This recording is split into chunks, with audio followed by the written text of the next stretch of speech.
All right, more than 18 months after Hindenburg initially accused the Adani group of fraud, the short sellers managed to keep the story at the forefront. The fact that Hindenburg is still making waves shows SEBI is yet to draw a line under these accusations.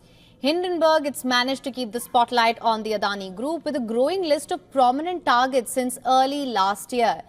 In its latest attack on the 10th of August, the research firm claimed that SEBI Chief Madhavi Puri Butch had a conflict of interest in investigating the Adani Group's fraud. The firm published documents showing links to Butch's previous investment in a fund linked with the Indian business. In addition, the short seller claimed that Madhavi had cancelled and concealed that her husband, Dhaval Butch, was an advisor to Blackstone. Blackstone has sponsored 2 of the 4 listed real estate investment trusts in India. Hindenburg said Butch had openly pushed for investments. In response, the association said that the allegations that the framework favors a select few are baseless instead. The association lauded the SEBI and its leadership for establishing rigorous regulatory environment in the 1-2 punch between Hindenburg and SEBI. Top Indians have been caught up in the crosshairs. In July, Hindenburg accused the regulator of ignoring an offshore fund of Kotak Mahindra's part in enabling its short trade against Adani Group by including prominent figures in Indian finance. Hindenburg has made headlines and shocked markets time and again. The real question is, why has the SEBI not released the findings of its probe on Hindenburg's allegations even after more than a year since the top court's order? Despite SEBI probe saying that it is near completion, the findings are not known. Separately, an application has been filed with the Supreme Court to direct SEBI to submit its findings. The various disclosures by Hindenburg have unsettled the financial community in India, especially for investors looking for China alternatives. The opposition, emboldened by the recent electoral gains, is now calling for the SEBI chair to resign.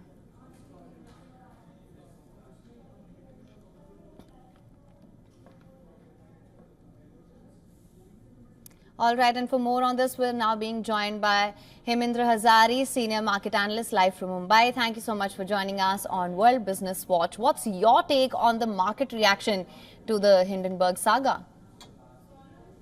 Good morning to you and to all your viewers. There are 3 basic issues in this. 1, are the documents pertaining to Madhavi Butch's investments and her husband's authentic?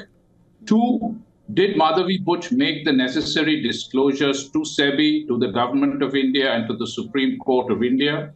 And 3, based on that, did she recuse herself from the Adani investigations?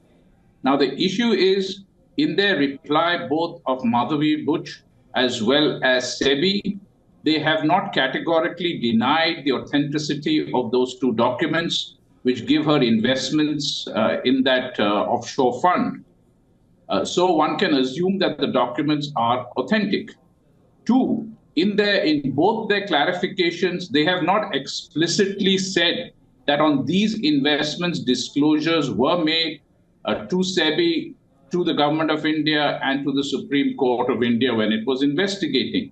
And 3, again, there is no specific statement by Madhavi Butch or SEBI that she had specifically recused herself from the investigations in Adani based on these 3 investments. Now, that is the crux of the issue. Now, the other thing, whether it was some foreign person, foreign entity destabilizing India, to me are all tertiary.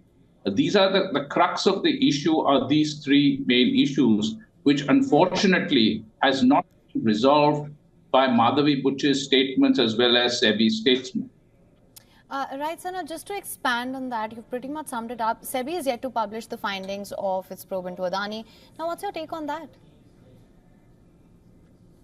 See, it is regrettable that any investigation takes so long to close. And this has been going on for many years. And it's only after the Supreme Court of India's intervention that certain timelines were given to the regulator. Now, if your investigation takes so long, the question is the regulator therefore competent to get all the details or not? And why should it be taking so long? And these things should be done quickly and should be resolved quickly. Because any uncertainty is something which market participants do not appreciate. because there's no finality. Are those allegations true? Are they false? If you keep it open-ended, the credibility of the regulator does unfortunately gets impacted. Right, absolutely. Mr. Azai, thank you so much for joining us on World Business Watch with your insights on this. Thank you so much for your time. Welcome. For latest news, download the WION app and subscribe to our YouTube channel.